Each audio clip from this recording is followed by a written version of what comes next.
Hello, it's March 12, 2020, and this is the Product Mentor Talk. I'm Hemanth Setty, and I'm a product leader at Dun& Bradstreet. I'm a mentor in the Product Mentor program. The Product Mentor program is a global initiative in over 20 countries around the world where mentors and mentees get paired up in the field of product management to help make better product decisions, better products, and most importantly, better product people. Learn more at theproductmentor.com, and today I will be leading a conversation on productivity for product managers. Please post your questions to the YouTube chat, and I will do my best to answer the questions as they come in real time.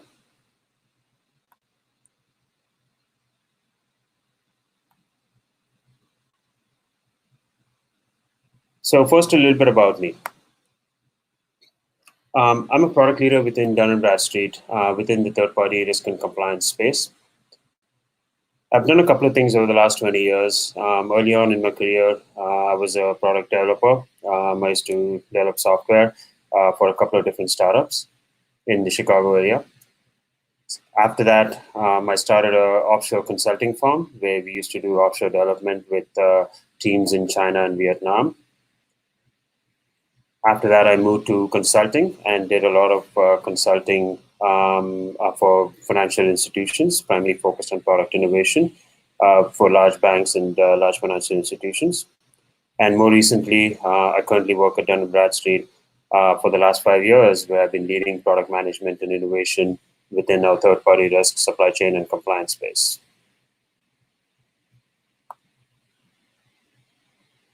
What is productivity? The dictionary definition of productivity states that it's a way to be efficient in producing goods and services. But in the modern world, productivity has taken a new meaning. It's more about getting stuff done. It's about squeezing more output and using less time as part of that process. As product managers, we tend to deal with a lot of different types of activities, and this can definitely be a productivity killer. The definition of productivity has always been focused on economic activity for goods and services, and there's not a lot of predefined definition around productivity focused for knowledge work.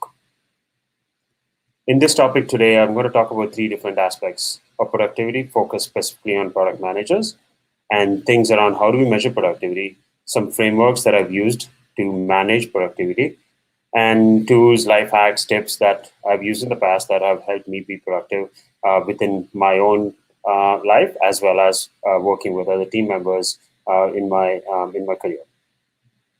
Now, some effort is going to be required to adapt to new habits and new changes. So take these as guidance in terms of how you can improve your productivity, but know that a lot of this is very personal and it's going to be very specific to how you manage your time and how you manage the people around you. Let me start off with a brief history of productivity. I started doing some research of where the modern productivity topics came from. So the first thing was the first definition of productivity was actually defined in a journal written by Adam Smith in 1776. But that focused primarily on labor productivity and how the labor force at that time could be productive. Since then, Benjamin Franklin actually created the first concept of a to-do list and a journaling system back in 1791. And that's still being used today. There's a lot of journals and habit trackers that still are based on the roots of what Benjamin Franklin created. More recently, the Industrial Revolution laid the foundation for what we consider modern-day productivity, and everything around the financial tracking, economic indicators are based on things that came out of the Industrial Revolution. And in the recent past, productivity has been focused on manufacturing productivity, which is around Six Sigma process, operational efficiencies, just-in-time processes, Kanban, etc. They tend to be focused on manufacturing processes and how do you get goods and services just in time into your local markets and into your stores. But there's not a lot of research that is focused on knowledge work because that's a fairly recent phenomenon. And the kind of productivity you do as part of knowledge work and the kinds of work we do as product managers is very different than the standard definition of productivity that is fairly common in the industry. So most knowledge workers spend half their time just managing interactions. It's interactions with your colleagues, interactions with your team, etc. And most leaders within the organizations have a very hazy definition of how to increase productivity for knowledge workers. So since knowledge workers spend their time, in interactions, the first thing we need to explore is how do you reduce some of the barriers and friction for those interactions.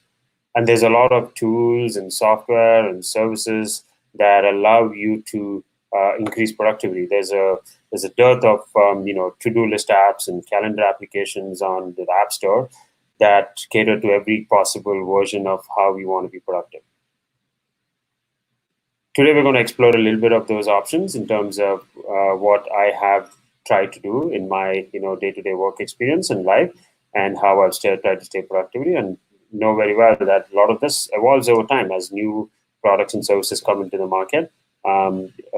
New ways of doing things start to pop up, and better ways of doing things start to evolve from those ideas.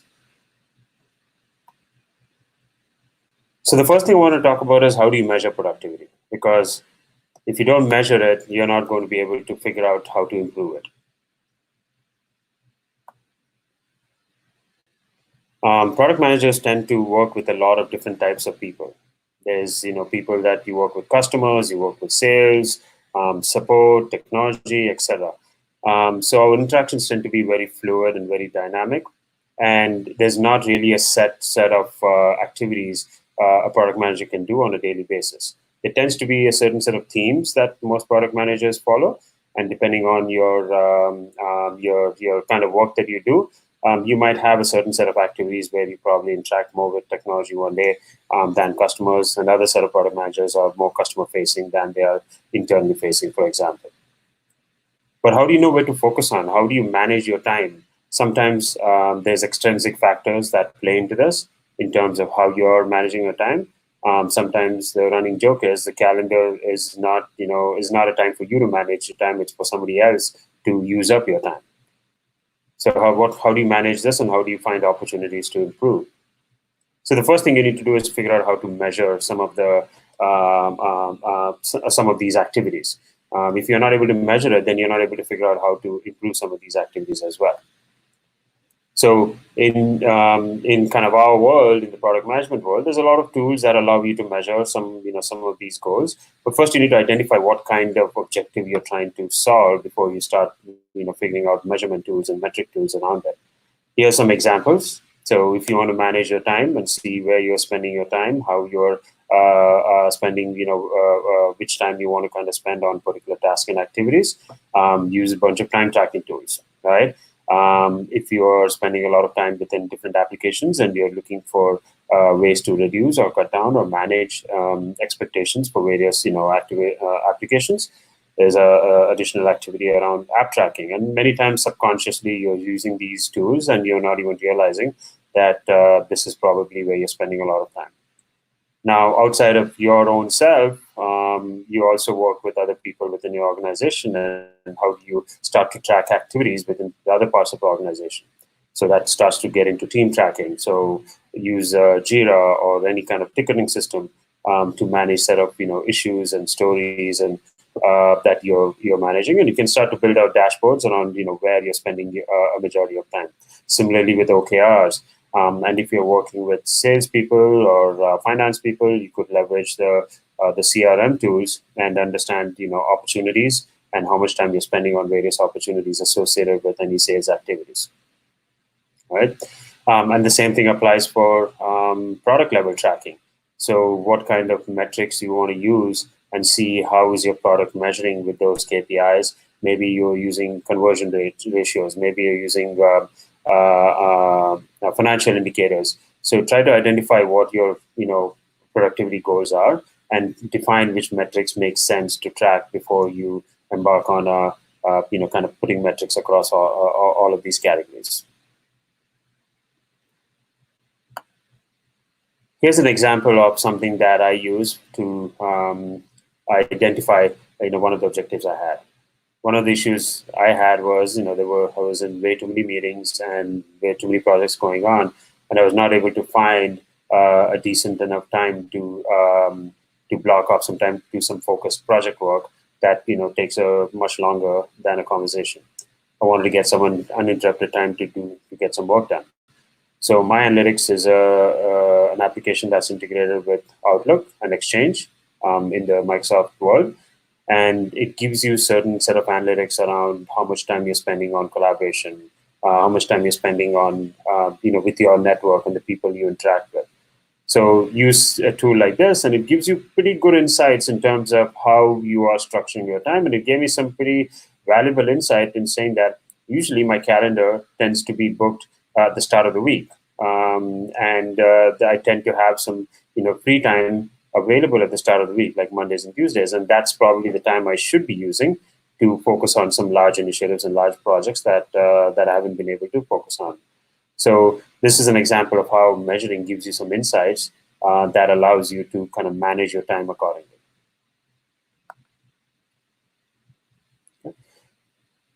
So the next topic I wanted to talk about was certain set of frameworks that allows you to be productive. Some of this will focus on how you yourself can be productive, but also how you can start to leverage some of these techniques with the rest of your team and the other parts of the organization. So the first thing I want to talk about was the Getting Things Done framework. I don't know if many of you have heard of this, but it's a framework that's been around for a while now. One of the insights that I've used in the past is most people can really hold 7 pieces of information in their head at any given point in time. So what about all the other things that you need to do, right? I need to submit a report next week. I have a lunch meeting, and then the occasional distractions that come through as part of either social media interactions or chat messages through your work collaboration tools. So all of those distractions keep coming in. So how do you start to remember and track all these activities? And that's the last thing you should be doing. Kind of managing all of this in your head or managing all of this in an unstructured manner.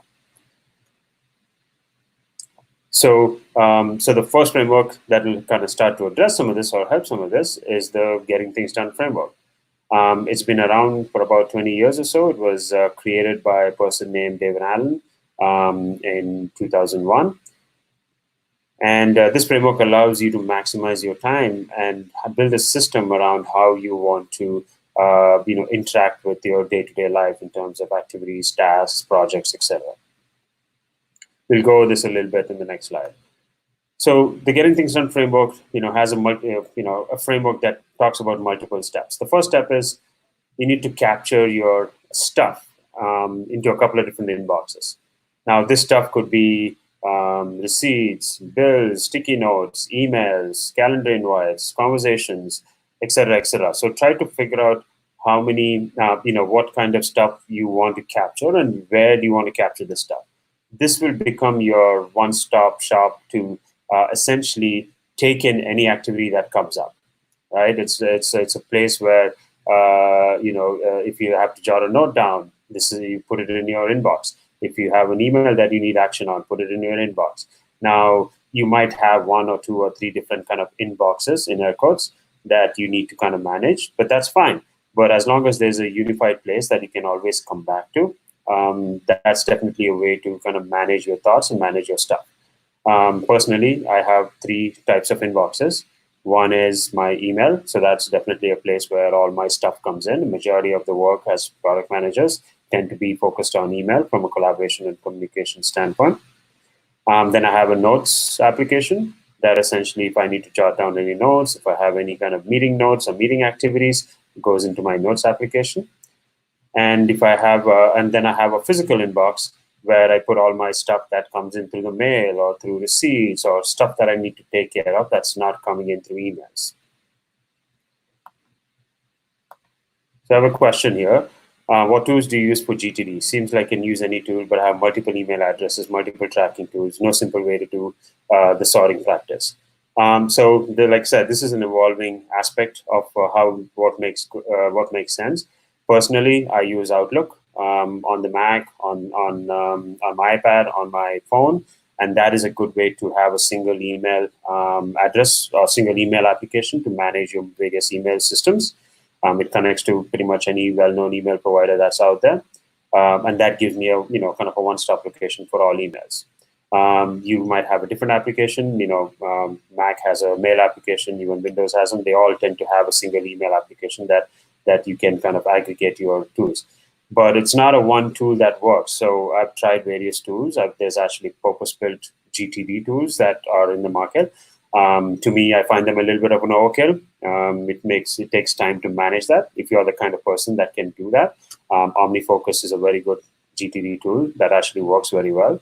But because I have a work life that has some restrictions around what tools I can use, and a personal life that has other kinds of options, I have to think of how I can make my life productive, both in my work space and also in my personal space.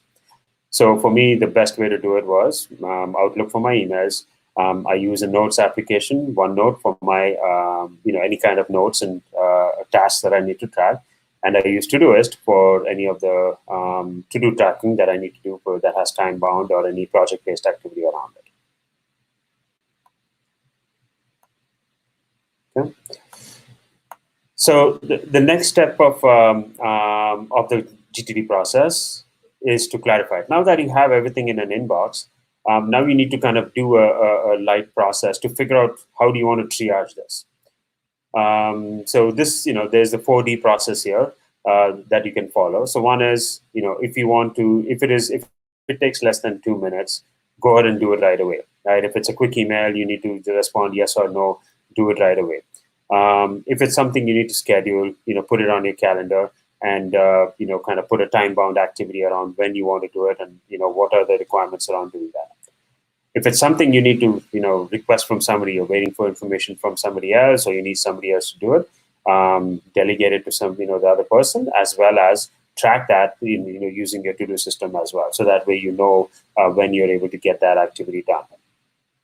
And then finally, if it's not important, delete is a little bit of a misnomer, but you can do one of three things. If it's not actionable right away, you can put it in some kind of reference store that's that can be available whenever you want. So things like I got a white paper that I want to read at some point, but it's not material or important right now, so I can put it in this reference store, and then when I get time to do my reading activities, I can read that white paper. Additionally, if it's like a aspirational project you want to work on, so I found this nice location that I want to go on a vacation on one of my bucket list items. Put it in your someday tracker, and that would be something that you can, when you want to think about that trip or vacation, you have a set of activities or things that have been tracked as part of that someday reference file. And then finally, just delete it. I personally am not a great fan of deleting, but I tend to archive a lot. But that is basically the same concept. Get it out of the way, so that way it's not impeding your current brain power. Okay. And the next piece is, now that you've triaged your activities, the next piece is to organize it. And organization is, this is where you can spend, significant amount of time trying to organize this. But once you have a routine built up, this can take fairly quick in terms of just managing, the changes in activities. The first time, this can be a little bit overwhelming.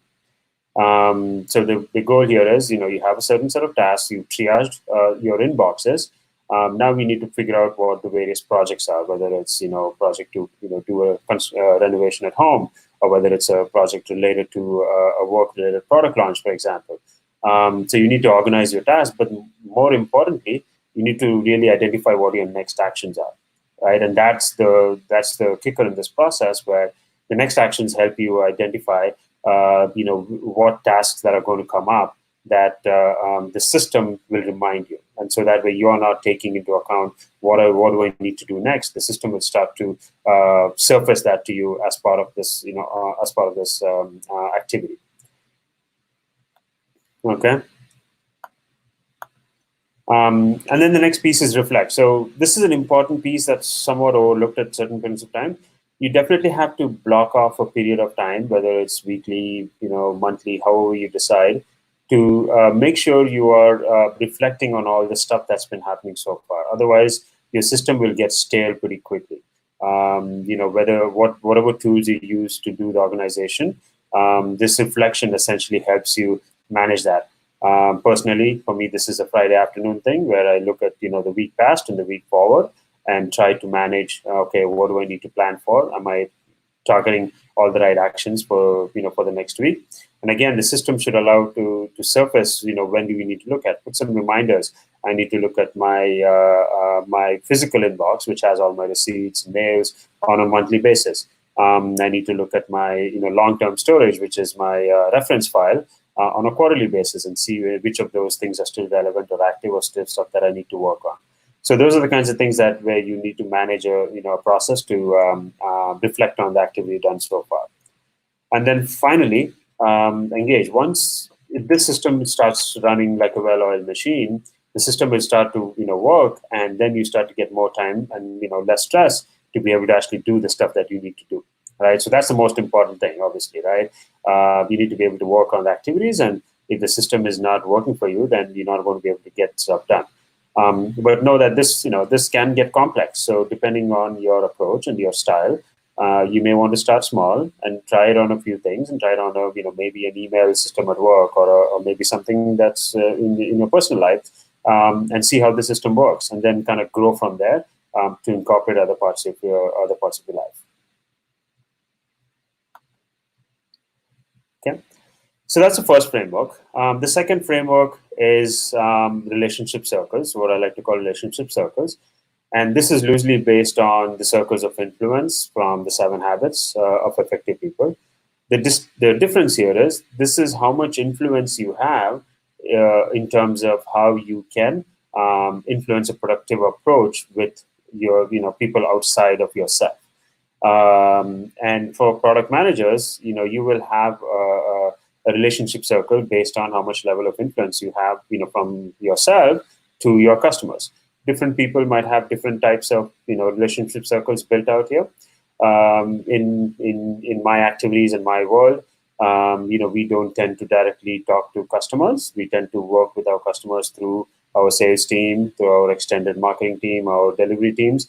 So, I have a layer of abstraction to talk to my customers, using my customer's voice. But some people might have a very much simpler view and direct access to their customers. And you might have a slightly different way of managing the relationships. But the difference here to think about is this is about how much you can influence activities and productivity tools and mindsets outside of yourself into your extended team. Okay, and definitely include your personal relationships into this process as well. So let's kind of start with a couple of different aspects of this relationship cycle. First is myself. How do I manage, productivity for myself? We just talked about a framework. The Getting Things Done framework is a good example of one approach to it. Another thing to do is, look at some repeatable activities and see what things you can do to automate those repeatable activities. An example that I have done for myself, for example, is there's many situations where you have a large PowerPoint file and you want to send 2 or 3 slides to a particular person, and the amount of steps and clicks it takes to kind of copy paste, create a file, send a file, etc., can be it's a very repeatable task. It's not complex, but it's mundane, and it makes a repeatable task annoying.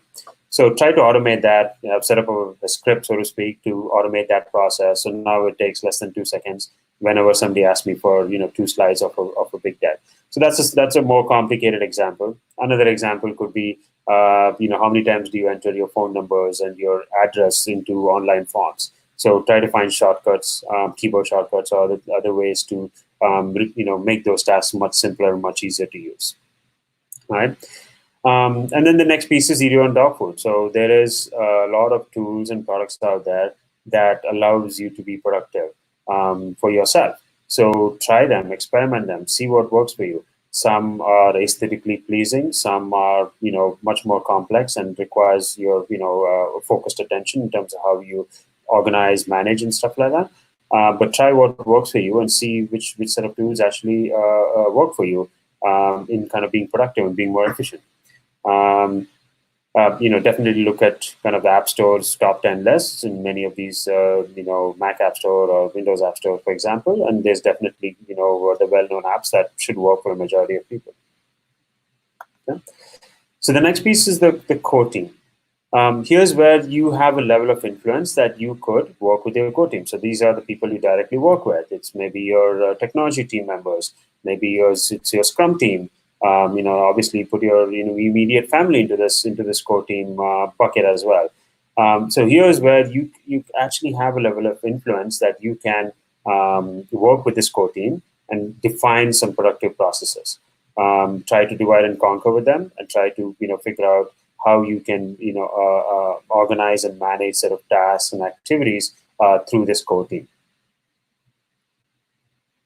The next level, now you start to get into a point where the amount of influence you have starts to decrease. So this is not necessarily the core team. This is your extended team. So this could be leadership, for example, or external partners that you work with. How can you start to be productive with your extended team? So some examples: create like a project-based team site for any initiative or activity you're working with, say a partner outside your organization. Try to standardize and simplify some of these activities and create some standard reporting processes where, say, if you want to provide some reports to your leadership on a weekly basis or a monthly basis, see what options you have to automate that report, whether it's pulling data from a financial system or from a CRM system to track usage and track metrics, for example. That'll go a long way in kind of making you productive with this extended team. Now, the extended team may not kind of follow your principles and guidelines, but at the end of the day, you need to start being productive for yourself. And even if you have to work with this extended team in somewhat of a manual fashion, for example, you can start to standardize and automate some of the activities you do with those extended team members on an ongoing basis. And the same thing applies with my customer's voice. Define an internal feedback process loop, whether it's tools or online, like a Google Sheet form, for example, where you can start to get some feedback. Create like an ideas repository with your customer's voice. So that way the ideas are reflected back into your product and your sprint plan and dev plan, for example.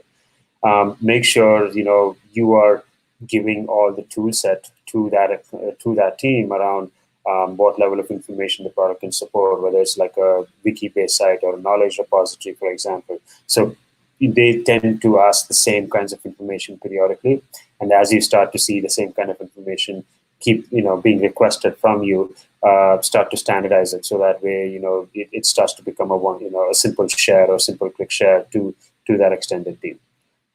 And the same thing applies with the customer. I think the customer and the customer's voice are fairly similar in that sense. But the thing with the customers is, now we are talking to people outside your organization, and you need to figure out what options you have to manage communications with them, and what options you have to schedule meetings, make sure you're doing collaborations in the right way, et cetera, et cetera, et cetera. So this framework, starts to define, as soon as you're starting to think about productivity options, you need to look at your relationship circles and say, okay, if I need to be productive with my leadership, for example, what's the best way to do it and how much level of influence I can have? Some team members and even extended team members are open to new ideas and open to new things, and some are not, right? So you have to put yourself in their shoes and understand what makes sense, what doesn't make sense with that extended circle. And the last thing I'll talk about from a framework perspective is, what do you look for in apps and services that will work as you start to kind of embark on this journey, and as you start to kind of define which tools that will work for you. So, for example, one thing is always look for things that will reduce inertia. See what whether the tools can pull in data from different systems, whether you don't have to manually enter or manually kind of add information to a particular tool. See if the tool can actually pull in data from your CRM or from your financial tool, so that way the reporting can be simplified and made easier. For status reporting or any kind of reporting, make sure you kind of create online shares and online Google Sheets or Google Doc type links, where people can collaborate on that rather than trying to send files through emails and having version issues and version conflicts and stuff like that. So try to reduce inertia as much as possible in whatever tool you decide to go with. The second piece is kind of empathize with who you're working with. Many times, you may not be working with a person who is technically savvy or materially savvy, or will require a level of help to kind of work in your style or your guidelines. So, many times I work with some team members who are easy to work with, are open to new ideas and options, and other team members who always stick with their old ways. So you have to kind of figure out how to work with these extended team members.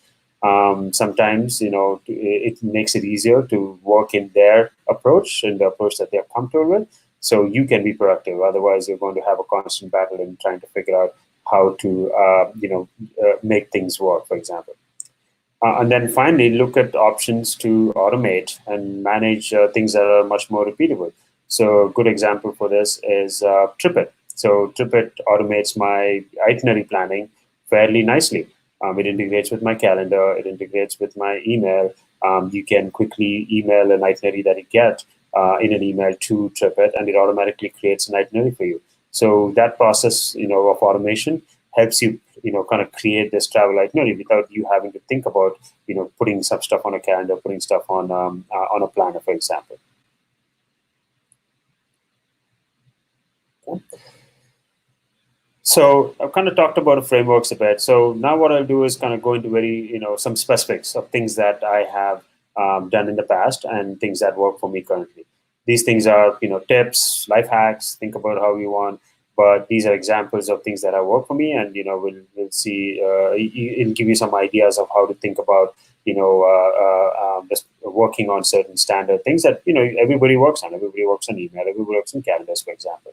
So let me go through a couple of different examples. So the first example is email.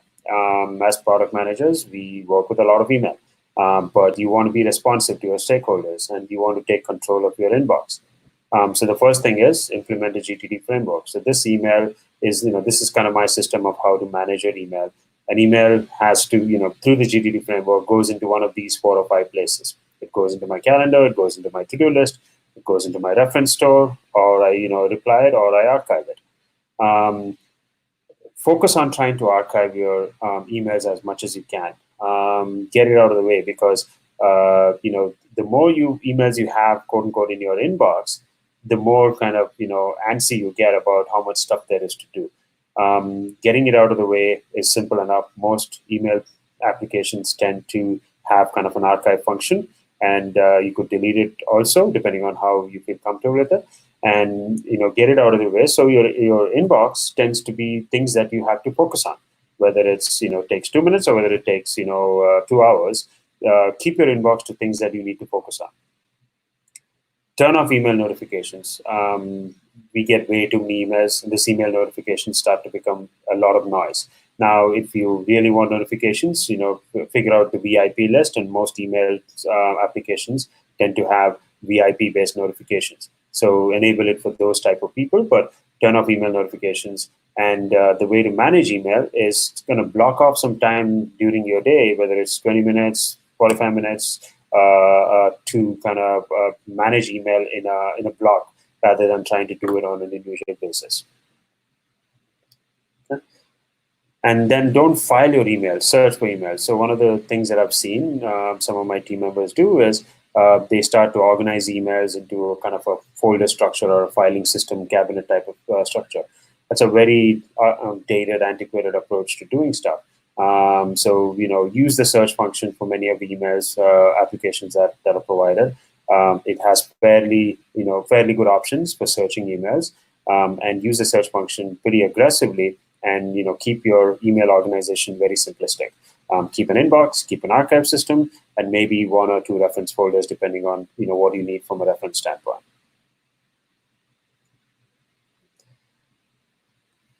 The next thing I want to talk about is a calendaring system. So I want to organize my calendar into various aspects of my life, right? So I can manage my time better. And this is including things that are professionally related and also personal. So you want to create a unified calendaring process to manage your life, basically.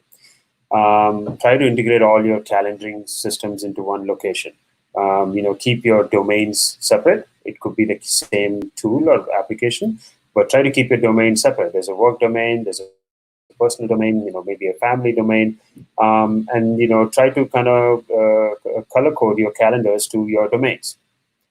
Additionally, subscribe to calendars where available. So my family, my daughter has a calendaring system through her school, and I'm able to subscribe to calendar events through her school system. It automatically goes into my calendar, and anytime I'm going through my weekly planning exercise, and I'm able to see all the activities that are related to school directly. It's not something that I have to manage.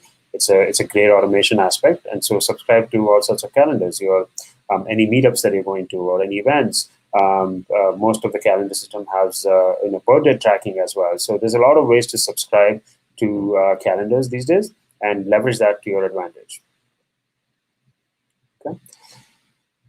The next tip I want to talk about is how do you manage meetings. Many times you want to have focused meetings, but you also want to be in and out of these meetings very quickly.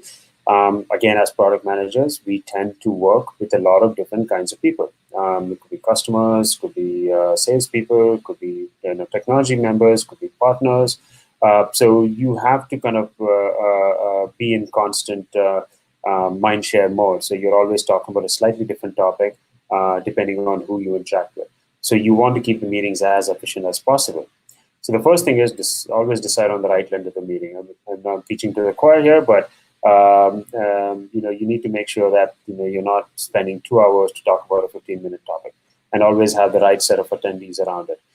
And if your meetings start to get really long, and you want to have like a 90-minute workshop or something that's a day long, definitely plan ahead and make sure the agenda is clearly defined, and you have topics that you want to cover within those 90 minutes, and maybe plan that with the team that's going to be running those workshops. But most meetings should really be between 15 and 30 minutes. If it's greater than 30 minutes, then there is definitely something that you're not being effective or productive during that time. Clearly outline the goals of the meeting, because depending on what the goals are, the participants of the meeting may decide to self-select whether they want to join the meeting or not. So it helps you by helping them prioritize what they need to do. So this is a life hack again, and many times people put meetings without clear agendas or goals, and then you have a lot of people in these meetings for no obvious reason than to because the goals haven't been clearly identified. One kind of tip that I like to do myself is, review your meeting invitations separately from your emails. So I have a rule on my email system that allows me to kind of move meetings to a separate folder. And this allows me to kind of manage my calendar and manage my meeting planning separately from the email system that comes in.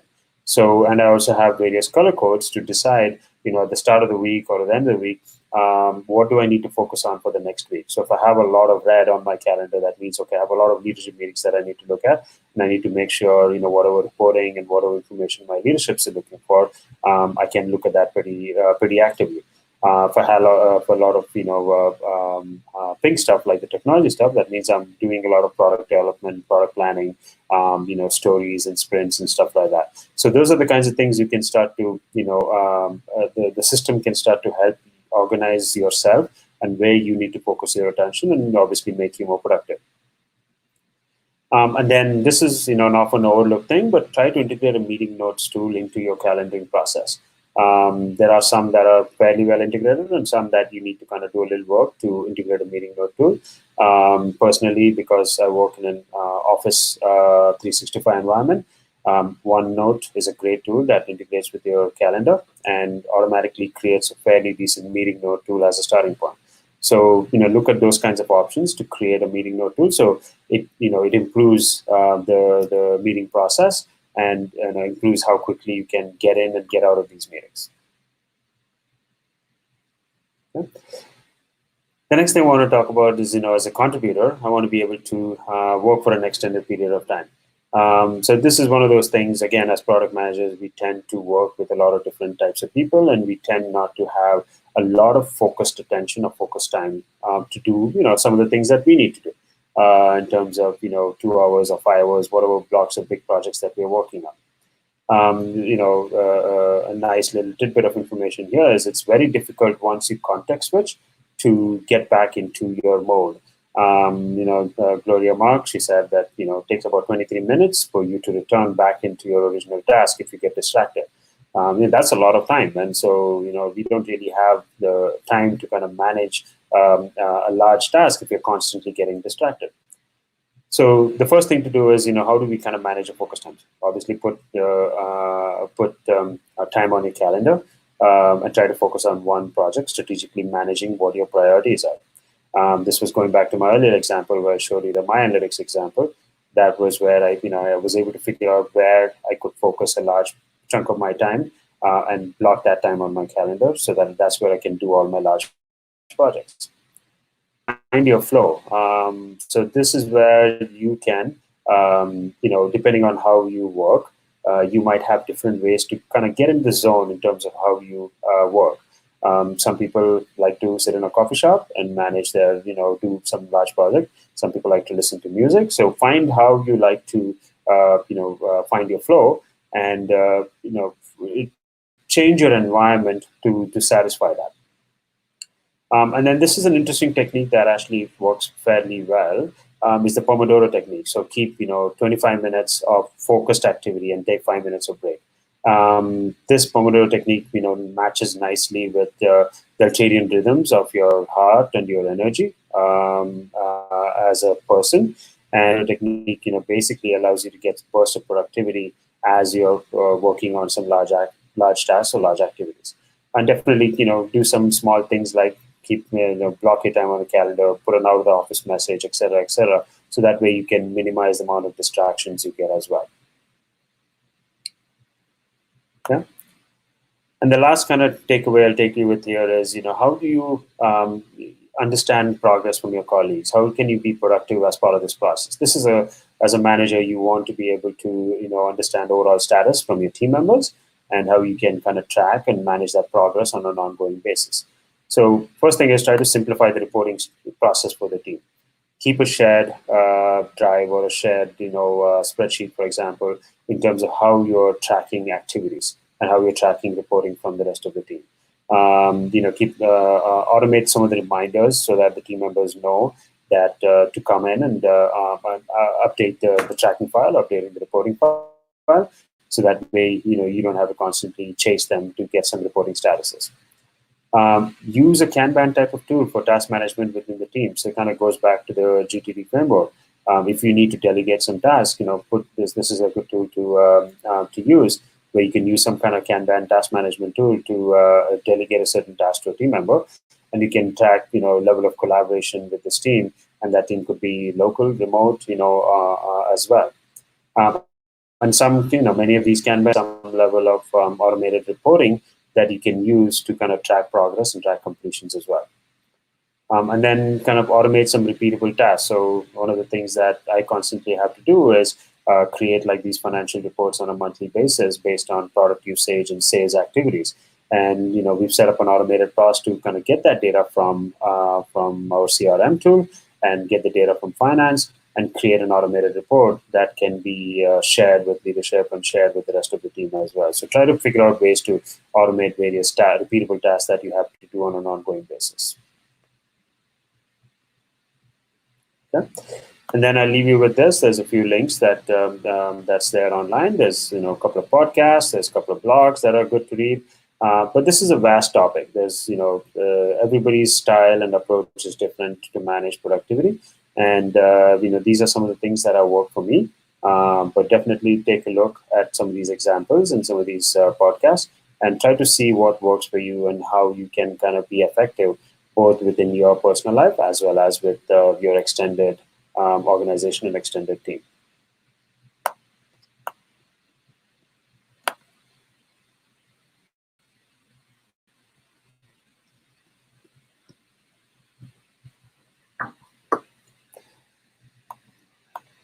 Okay.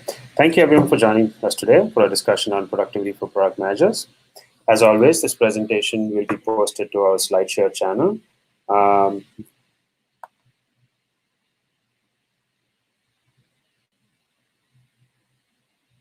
And don't forget, if you're interested in being a product mentor just like me, uh, to product and don't forget, if you're interested in being a product mentor just like me to product people of all sorts all around the world, visit the Product Mentor and sign up today.